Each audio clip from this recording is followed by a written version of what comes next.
This is the legend of a band of Anons.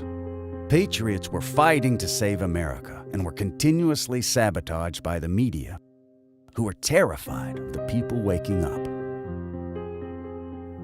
You see, America leading up to 2020 was a difficult time period to be a free thinker. If you were to speak your mind or say something other than the sanctioned narrative, you would have media mobs that would come after you. There were packs of journalists online whose sole job was to post fake news and go after anyone who dared to speak the truth. They ran coordinated campaigns against people who were sharing information different than the authorized media narrative. These accounts had hundreds of thousands of followers and were eliminated for no good reason at all. But there was one journalist who particularly had it out for an account called Inevitable ET. This journalist became obsessed with making sure that ET's voice was silenced and was dedicated to documenting his attacks against him.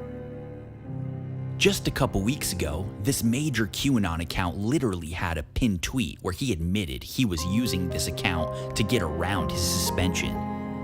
This was looking more and more like a coordinated harassment campaign by journalists who don't like someone speaking their mind. Aren't journalists supposed to report truth, not silence it? Oh, the irony. And yet again, he's created another account to get around his suspension. Major QAnon supporter Jordan Sather promoted his new account and claimed it's the 10th time he's tried to make an account to get around his Twitter ban. There are very few journalists left in America. This one is just a silly butthurt activist. But he just kept coming back.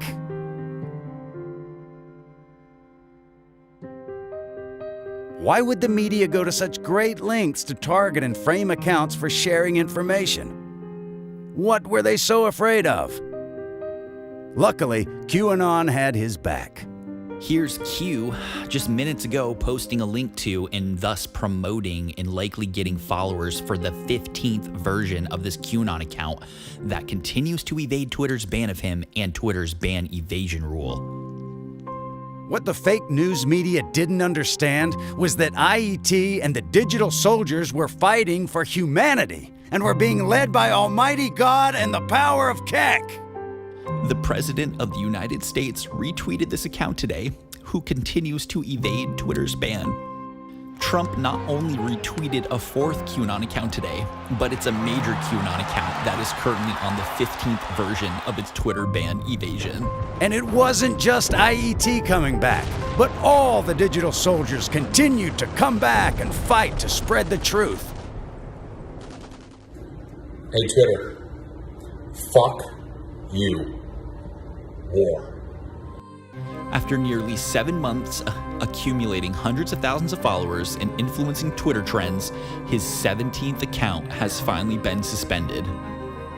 It's almost as if you're in support of child sex trafficking. The media attacks continue to expand, but for every account they suspend, 100 more are created.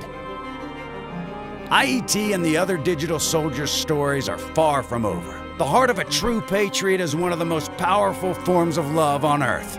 Multiply that by a global army of freedom-loving digital soldiers, and victory is the only possible outcome. Where we go one, we go all.